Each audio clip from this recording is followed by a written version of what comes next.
থামান কে বুঝলাম না, আস্তে আস্তে আস্তে আস্তে আস্তে শুনেন। আসলে কি আপনারা একটা তথ্য জানেন কি না, আপনাদের একটা তথ্য জানাই। আপনাদের নরসিংদীতে বিগত সিজনে আমার অনেক মাহফিল ছিল, একটাতেও আসতে পারি নাই।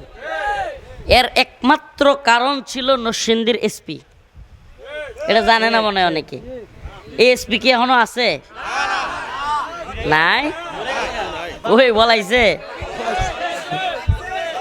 শুনেন, এই এসপি তার বক্তব্য ছিল, আমি অনেক মানে একাধিক সূত্রে শুনছি যে মাদানী সাহেব আমি যতদিন নরসিংদীতে আছি আসতে পারবে না। তো আল্লাহ তারা সরাই দিছে, আমরা নরসিংদীতে আসছি কিন্তু সে নাই। তো বিষয়টা হলো এই যে মাইক, এটার যে অবস্থা, সাউন্ড সিস্টেম এমন থাকলে কথা বলা খুব কঠিন। এই ভাই রাগ করবে আমার সাথে, কিন্তু রাগ করার কিছু নাই।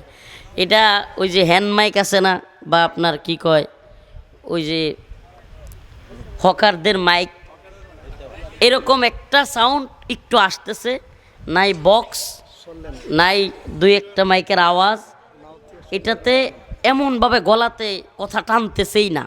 আমি যদি একবার কণ্ঠ ছাড়তে চাই, আগামী এক সপ্তাহ প্রোগ্রাম করতাম না। কণ্ঠ এখানে ছাড়লে এখানে কথা বলার মতোই কথা বলতে হবে। এটা যাই হোক, ওই মাইকটাতে আবার কথা ভালো আসতেছিল, এটাতে দেখি এটা কি দুইটা একসাথে ফিট করা যায় না? দেখি ওইটা দেখি। তো যেই কথাটা বলতেছিলাম, এটা একটু সাউন্ড ক্লিয়ার আছে। হ্যাঁ হ্যাঁ ঠিক আছে, মাশাআল্লাহ।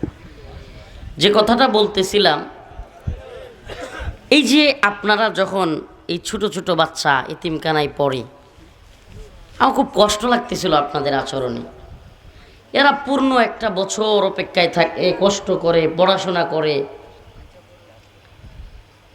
একদিন একটু তারা আনন্দ পাবে, তাদেরকে পাগড়ি দেওয়া হবে, এটা একটা সম্মান ভাই।